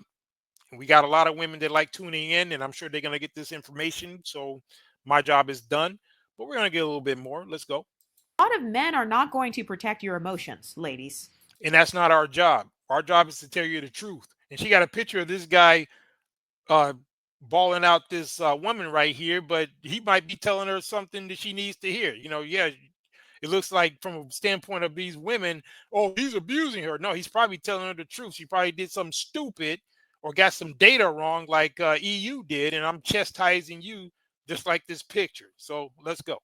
Okay, and we know this because in a lot of cases, men, first of all, they're about 16 times more likely to go to jail. Okay, so And a lot of those guys are raised by single mothers. So don't forget that part. you're telling me that a gender that is more likely to commit violence, a gender that's No, it's not just because of the gender. We did the studies. 80% of the men that are incarcerated are the products of single mothers. When they are products of single fathers or dual family homes, those stats that where the women are the most happy, by the way, along with the other family members, those stats go way down. Okay, so don't tell half information, EU. A lot of those men are overly emotional because, like you said, since you have a problem with us citing being overly emotional, there's nothing wrong with emotions when they are used appropriately, but you don't want to make decisions and have your actions predicated on your emotions. That's why fathers are so important. That's why men in being the influencers of these young men is so important because all they see is their women, or these boys. They'll see their mothers acting out. In fact, I got a clip. I was going to play it, but I don't know if I have time. I may play it on another occasion where it was this exotical acting out as she was being arrested, and her son was in the background screaming like her and cussing. And I'm like, oh, I wonder where that boy got that from. Oh, yeah, it could be his banshee like mother who she lied, and her baby daddy. Um, she tried to say that he was doing something to the children and that he was abusing her, kind of like that trophy mom situation that blew up. Yeah. But this was another instance that was caught on film that she was literally lying. And when the cops found out, and they realized that she was the one that was the aggressor, they were taking her away in handcuffs, and then she's screaming and yelling and cussing, talking about she didn't do nothing, and then the boy is emulating her. And that's where you get all these emotional dudes that'll go and commit all these crimes, because what kind of impact is that on a young man to see his mom is being dragged away in handcuffs? I mean, that's basically setting the tone for his life. And that's why a lot of those guys, 80% of the guys who are locked up, or like you said, the ones who have 16 times more likely, because yeah, they are men who are raised with the emotions of a woman, which is a bad combination, and that's why they end up getting locked up. But let's go. more likely to go to jail, and a gender that's generally highly likely to be emotionally abusive. You expect me to believe that Yeah, because telling you the truth is emotionally abusive. But yeah, I know. that same gender is the natural protector and provider? No, that's just Again, you're conflating physical protection with protecting your emotions, which nobody should be in charge of protecting your emotions. That's your job. an old traditional misogynistic talking point in favor of men. That's all that is. So it's like So it's funny how she likes to frame these things with no other outside evidence. It's just her opinion, right? Wow. But let's get some more. And by the way, I'm gonna pull out some examples of men protecting, since men don't protect, and I'm gonna challenge you to do the same in terms of women, EU. So stay tuned. if you truly think that men are just better protectors and providers and that they are statistically more likely to protect and provide than women, then tell me and show me the articles to back that up. Okay. She asked for it again, right? So okay. Well, EU, I'll do you one better, because I know you still might be, reeling from the articles that I just pulled out, you know. So I'm gonna make it easy for you. I'll do you one better. Instead of articles, although I can pull those out too, I'm gonna show you some videos. Since you're saying that men don't provide or protect, I'm gonna show you just that, because she asked for it, right? And in you, I would like for you to return the favor. In fact, we can do what we used to call in the back in the day, big bank take little bank. Um, I will show you some videos of men protecting, and I want you to show me more videos of women protecting. Because I got more. I got a, we got a nice supply of examples of men doing very heroic things, and I'm going to show you that real quick right now. And I would like for you to do that, and then whoever can show more, then we win, right? So let's queue up some things real quick because she asked for it, right? Okay, I got you. I got you. Check this out. The headlines, this is the kind of story that reminds us there are still good people out there. After a car crashed into a man and a woman on a motorcycle, more Good Samaritans than you can count rushed in to help. And you see all those men lifting this car off of somebody, and you'll notice the women are hanging in the background because if anything, they will be in the way. They're not even going to try. Even though it's like 20 dudes out there trying to lift this car off of people, the women are hanging in the background as they should because they're only going to be in the way. Let's go. It's heart-stopping video. A man and a woman on a motorcycle hit from behind by a car in the popular resort town of Myrtle Beach, South Carolina. You see the woman tumble off the bike, but the driver is trapped beneath the vehicle. Within seconds, total strangers spring into action. 1, 2, 3, 4, 5. Now you notice that the women down at the bottom of the screen, they're not running over there to try to get that car off of those people. But I thought EU that the women were the greatest protectors and providers. They should be the main ones under that car lifting it up, right? And the number keeps growing. Look at the Good Samaritans who rush over to help. 20 people. Now watch as they lift the vehicle. All together now. Yeah, those are men doing that. Even the driver of the vehicle gets out and tries to help. While everyone is giving it the heave-ho, you see the victim getting pulled to safety. He's identified as Alex James. On Facebook, he expressed appreciation to all the people who helped and also posted this, thanking the man upstairs. The bike can be replaced, but I can't. Yeah. So that's one, but we got more. We got more. Since EU said she wanted to see some examples, again, she asked for it, so she gonna get it. So we got more. And if you're thinking, oh well, that was a group of men, that was just a one-off. Okay, well, let me just show you one guy who did something like that. Let's go. Here at 11, this man credited with saving 3 lives, including his own, after a near-death experience near Malfunction Junction. A lot of heavy traffic going through the area at the time. Fox 13's Marissa Lynn met up with that man who had to make some quick decisions. And Marissa, he was actually able to lift a vehicle off of a state trooper. Yeah, Chris, the man had never experienced adrenaline like he felt. Now, EU, can you show me some examples of women lifting SUVs off of people? I'll wait. When he saw this trooper pinned to the ground. It all started when the driver of the car he was in suffered a medical episode. Kenny Franklin's trip to work Thursday took an unexpected turn. He requested an Uber driver, and he was off and running. Then he says his driver suffered a seizure while at the wheel on I-4 near I-275. His foot is accelerating on the gas, and instantly I'm in the back seat wondering, okay, my life is pretty much over at this point. Franklin was able to safely get the car to the side of the road. He says that's when the driver awoke in a panic. He didn't know where he was at, so he tried to put the car into a gear. And so he's fumbling with the car. Franklin jumped out of the car, and behind them was a Florida Highway Patrol trooper, Jack Hypes. He starts walking up towards me, to assist and assess the situation. And as he does that, the driver mistakenly puts the car in reverse and hits the officer. This side of the car hits him, and his impact was to come over here and pretty much fall over the rail.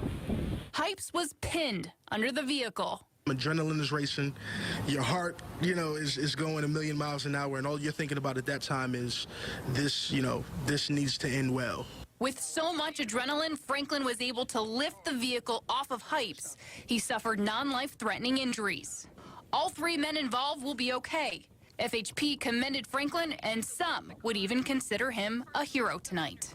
Honestly, I just was somebody who was in a position to help in the right place at the right time, and I'm glad that, I had something to do with with lives being preserved. Exactly. So Humble guy, did his thing, and if that was a woman there, then they probably would have all perished. Okay, and to be sure, we've all been in situations like that where we help somebody. We don't brag about it. I know I have. Because I'm a tall guy. I've helped get things off of a shelf for people. I've helped people lift things that were too heavy for them. I've helped old ladies across the street. That old adage right there. So I've done it, right? You don't go around bragging it. Just like that guy. He had a very humble attitude about it. It's just something that men do. We just automatically snap into protector mode when there's danger or when there's somebody who needs help. Women don't function like that. In fact, we're not done. I got some more for you. I got some more.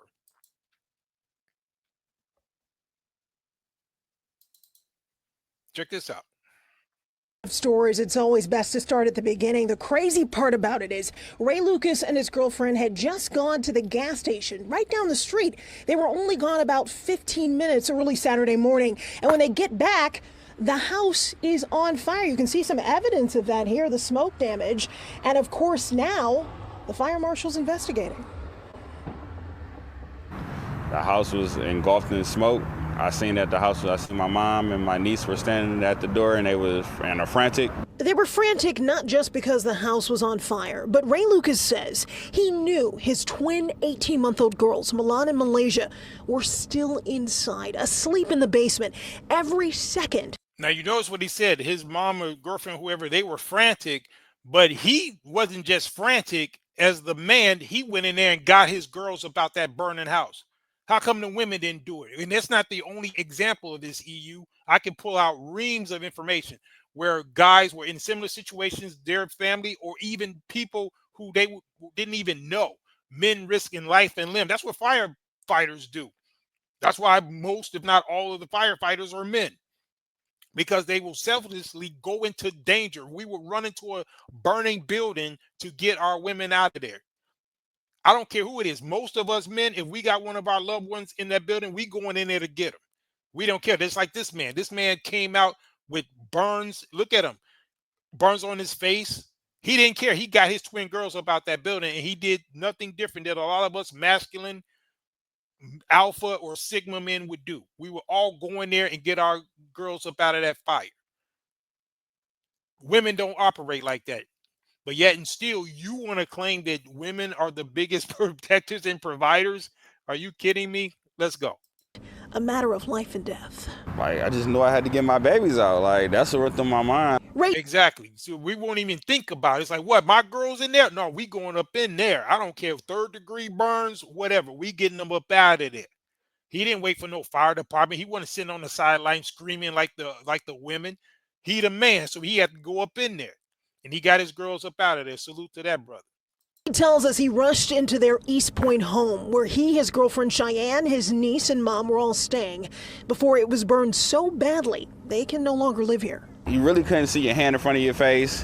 It was like I really only found my babies just due to like my memory, just knowing where they were and knowing how to get to them just from having that same route. Both sweet little girls thankfully made it out, but spent time in the ICU. Malaysia left with severe burns. She's out of the hospital and can be with her mom Cheyenne, father Ray, and twin sister Milan, who suffered some smoke inhalation. He got burned so bad. It looks like he was originally a darker skinned guy, but he got the burns on his face. He looks like he's lighter skinned now, but no, that's not even his natural complexion. And he didn't bleach himself like other people. But this man is such a hero. He risked life and limb. He didn't care about his own physical well-being. He got burned. I don't know what kind of degrees. They look pretty serious because, like I said, it looks like he was more like a darker skinned brother. And now he's, that skin is off, but he got his girls and he's happy. So salute to him. And that proves my point yet again. And I guarantee you are not going to find many, if any, videos of a woman or any women doing things like that. So for EU and some of these other women to be claiming somehow they're the protectors is nonsense. Let's see. We got all kind of evidence to this. I'm just at this point we're just we're We're just kind of rubbing it in at this point. Oh, but let me show you what a lot of women do, since you want to claim they're such protectors and providers. And again, I'm not trying to demonize women. I'm just bringing the points out. This is what happens, and it's mostly women that are doing this, since they're such protectors. Look at two videos showing a baby left alone inside a parked car outside a gentleman's club in Pritchard. Police say the child's mother, who is Well, who? The child's mother, huh? Now, to be sure, I'm not saying that men don't do this as well, but the vast majority of these stories, EU, are the mothers that are leaving their children in these precarious situations. And guess where the woman was at the time when she left this baby in? You know what? I'll let the news broadcast tell you themselves. Let's go. now charged with a misdemeanor, was inside while the baby sat strapped in a car seat for 6 hours Friday night. Fox 10 News reporter Morella Porter joining us now live. And Morella, the mother turned herself into police earlier this morning. Yeah, that's right, Byron. And she's charged with child endangering. Now, police say 20-year-old Eva Rudolph can be seen in both videos. But the man who posted them says the woman in the video claimed the baby was someone else's. Man, this woman was so scandalous that when she came out, when the people started gathering around because they noticed this baby in the car, and she came out of where she was, I'm going to let the news tell you where she was. But when she finally came out and they saw it, she tried to pretend like she was a whole other woman, that she wasn't even the baby's mom. Talk about lack of accountability. She didn't even want to, she was making it seem like the actual mother who was her, but she trying to make it seem like it was another person that told her to go out there and move the car. Ridiculous. Look, that's a whole baby, bro. 2 videos viewed And notice it's men who noticed it and brought attention to this. and shared thousands of times across Facebook, showing a 1-year-old baby alone in the back seat of a car parked outside of a gentleman's club in Pritchard. Yeah, so their mama in there stripping.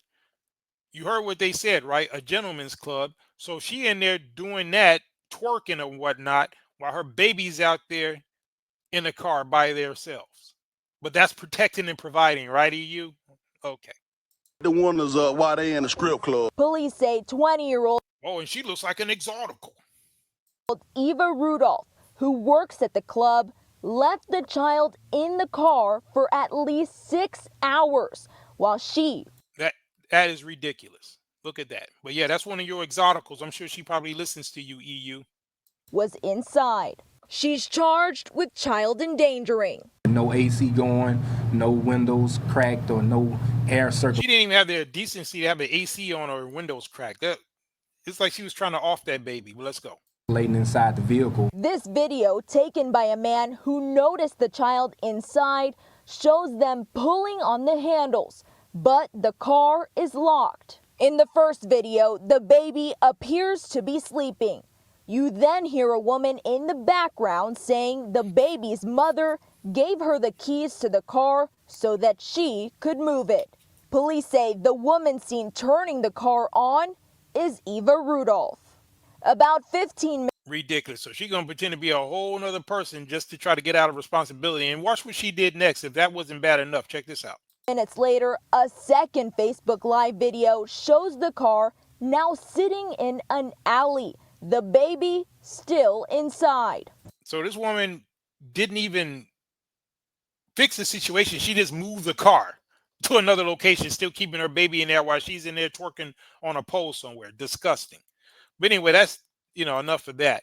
But yeah, I'm just, we could do this all night. I mean, I ain't got time to do it. But I think that proves, oh, you know what? I got another one just showing protection, just to, rub it in to show you the extent to which men are indeed protectors.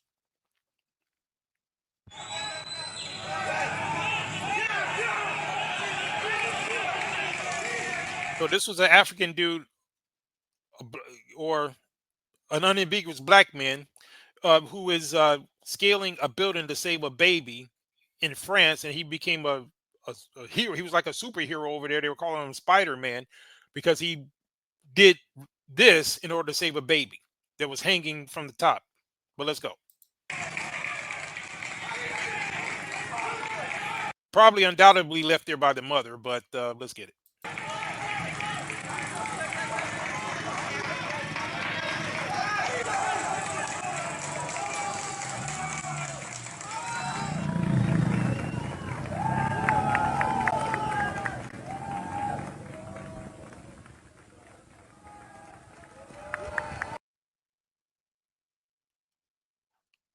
Oh, the Guardian again. So I guess they can report on some good things, right?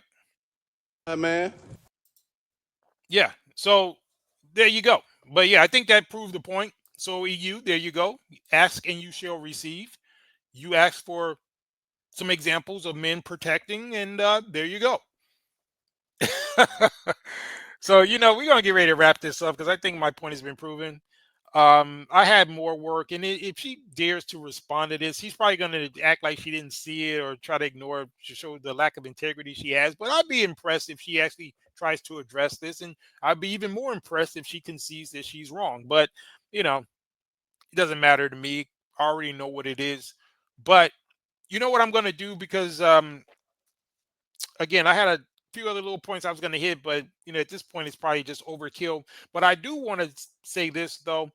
Um, a few of her commenters were saying some goofy stuff when she posted that video that I was dissecting earlier, and one of them, or a few of them, had the nerve to say some things that I think needs to be addressed because I do want to clear this up, and I think that I'll make this my last point. Um, a lot of these women are very ignorant when it comes to history. I already showed you they're ignorant to contemporary knowledge, such as statistics and all of that, but they really have a very abysmal understanding of history, right? So some of her ignorant little commenters were posting things like this. I think we have a screenshot. Let me get Exhibit A up here. I don't know if you guys can see that, but see if I can zoom in a little bit. But one of the commenters, one of her highly intelligent followers, by the name of Blue Smoke 4200. And speaking of smoke, Blue Smoke, if you get to see this video and you decide you want some smoke, you can call into our broadcast, and I'd be happy to educate you in real time. But this Blue Smoke 4200 says, in response to something that EU said in her video, she says black men make all these arguments about how they built the world. What exactly did black sub-Saharan Africans or dark-skinned men build? Okay, well, let me help you out since you're very ignorant to history, Blue Smoke. So I'm going to show you and tell you exactly what black men built. A few things, because we don't have time to show you everything, but since you asked the question, I'll indulge. I'll indulge you in that. Let me help you out. And this is for you too, EU, because a lot of you ladies are still educated under the guise of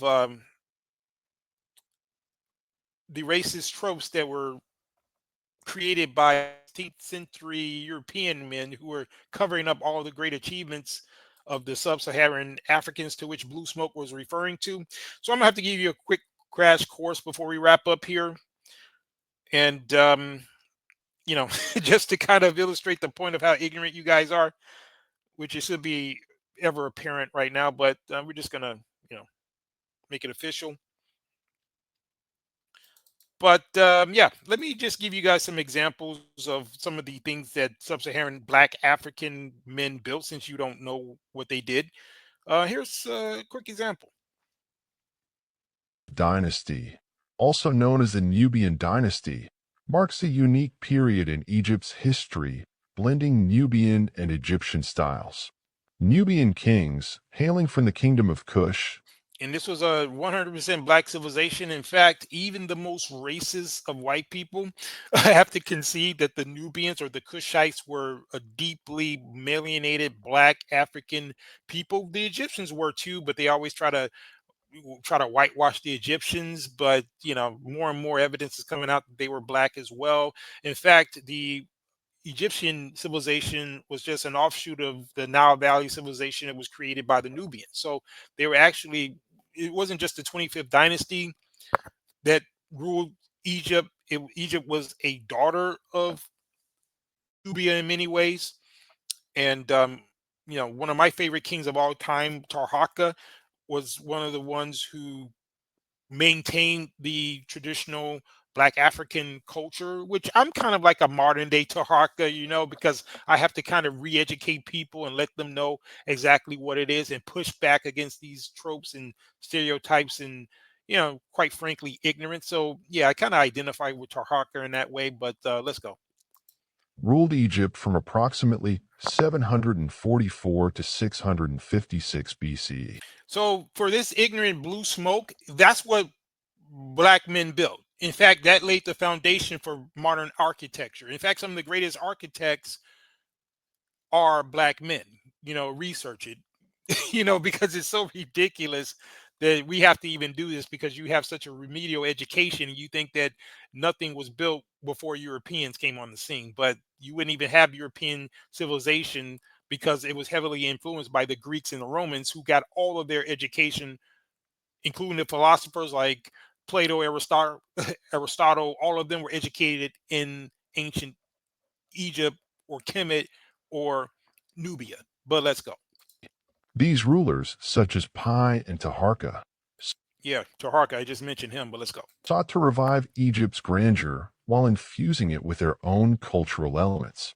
Pyramids, a hallmark of Nubian architecture. Yeah, that looks like building to me. And some of those structures are still there, by the way. If you look at, modern day Meroe, which was the ancient capital of Nubia, they don't talk about it a lot because Nubia is so deep into Black Africa that they can't try to siphon it off and say it was some type of European influence. So those structures are still there, a lot of them. The pyramids are still intact. The pyramids of Giza and all of that, those are bigger and all of that. But the ones that are more well maintained are the ones in Meroe, which is down in Nubia or modern day Sudan. Um, they used to be topped by pure gold, but there were Europeans, specifically Italian, quote, explorers or invaders, as it were, that went and shot off the tops. So you'll see some of those Nubian pyramids that have the top shot off because they were pure gold and they took the gold out of there.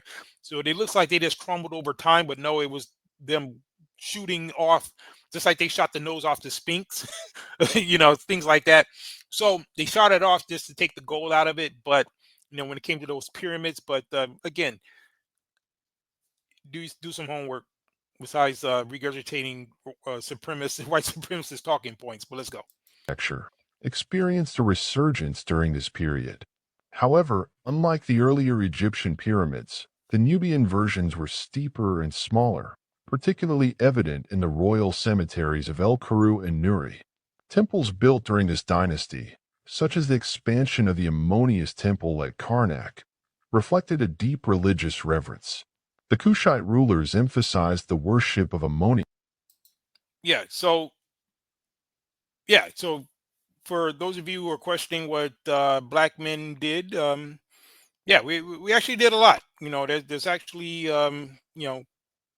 whole civilizations that would not exist were it not for the creativity and greatness and ingenuity of ancient, unambiguous black African men, such as these men right here.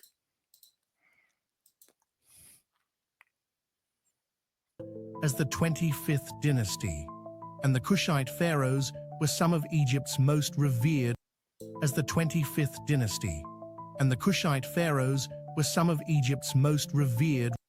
Now you see how powerful those men are?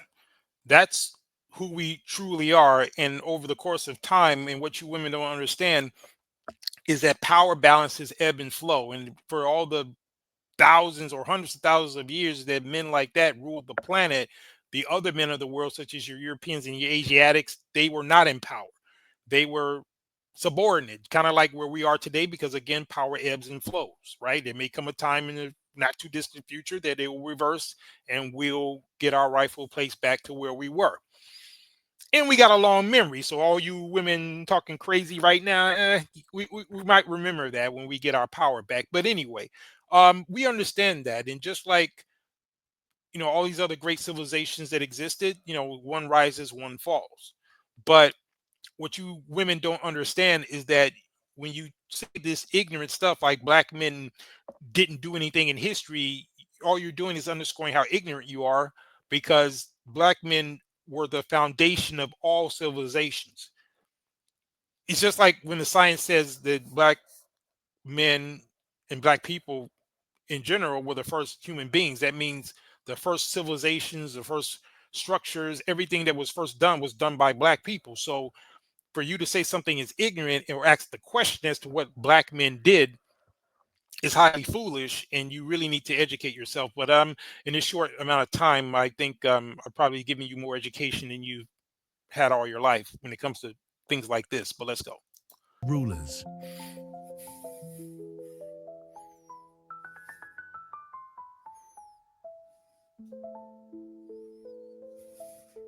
Imagine being ruled by someone who was once your subordinate. That's exactly what happened when the Kushite kings took over. The most famous of these rulers was Pharaoh Taharqa, who led massive building projects. And again, to be clear, because some of these European scholars there try to make it seem like there was such an animosity between the Egyptians and the Nubians, when they were actually basically the same people. They were all black, and there was the 25th dynasty in particular was ruled. They were Nubians, but they were, the Egyptians pretty much were Nubians too, who just moved north, to be honest. But, that's a whole nother discussion. But I just wanted to clarify that, because they were all kind of the same people. They just had different ethnicities. One was, Kushite or Nubian. The other ones were Egyptian. And then later on, as the, northern Asiatics, such as the Assyrians, moved in, and they started, basically, pushing down the African dynasties. Taharqa, fought to maintain the native black civilization as long as he could, but just like everything else, power ebbs and flows. So eventually there were invasions, there were internal wars and conflicts, so the power balance shifted. And that's why up to and including a lot of our ancient kingdoms and empires broke off into, you got into these tribal situations, and that ultimately led to the decline in Africa and the rise of European civilization, and we know the rest from there. But you guys really need to educate yourself, because you're so ignorant when you try to claim that black men never did anything. You just are the height of ignorance. Including temples and monuments, and fought off foreign invaders, securing Egypt's borders. Yeah. Oh, and a lot of you might be thinking, oh, well, that was thousands of years ago. Actually, it wasn't. I mean, there were kingdoms that were still in existence right up until, before the slave trade kicked off. So, to suggest otherwise is ridiculous.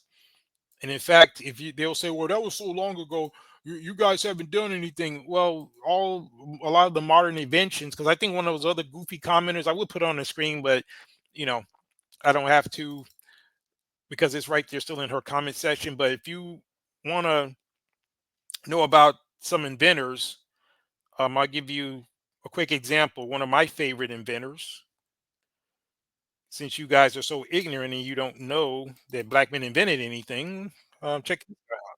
American man would rise against all odds, using his intellect and passion to challenge the world. This is the story of Benjamin Banneker, a man born into slavery in 1731. Despite his circumstances, Benjamin managed to teach himself astronomy and mathematics. This brilliance caught the attention of Andrew Ellicott, who invited Benjamin to be part of the team surveying the boundaries of the new U.S. Capital, Washington, D.C., but it was the creation of his first clock that would truly make history. With meticulous precision, Benjamin crafted one of the first clocks ever produced in America. Its gears ticked, mesmerizing onlookers with its innovation. Amidst racial tensions, Benjamin's clock stood as a testament to his brilliance, and his contributions didn't stop there. He authored almanacs, speaking out against slavery and fighting for equal rights. Benjamin Banneker proved that the power of knowledge and determination can overcome any obstacle. His clock became a symbol of his resilience and a testament to the potential within every human soul.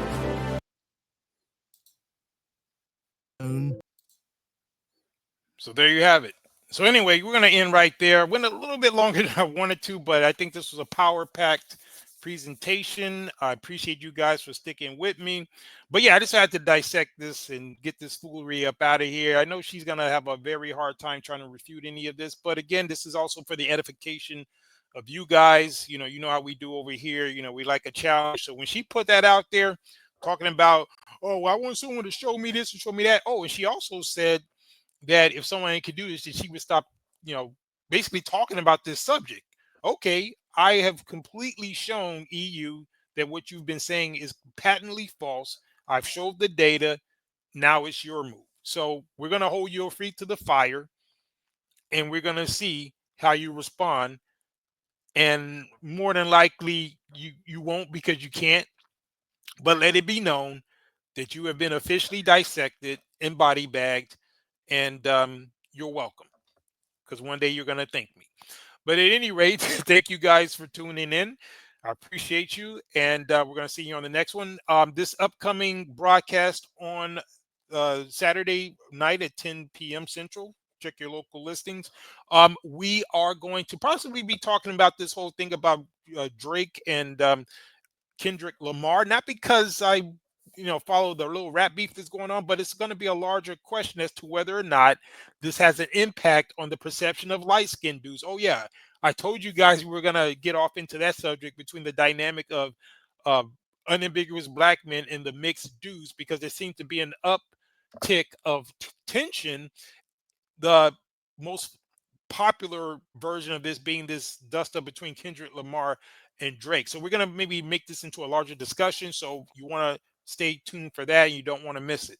So I just want to give you a sneak peek for staying with me this long, and let you know what we're going to be possibly talking about. Unless something else comes up, I'll see you then. And once again, I'm going to end the way we always do. We're not just a podcast. We're a squadcast. There's a very big difference. Mission complete. Over and out.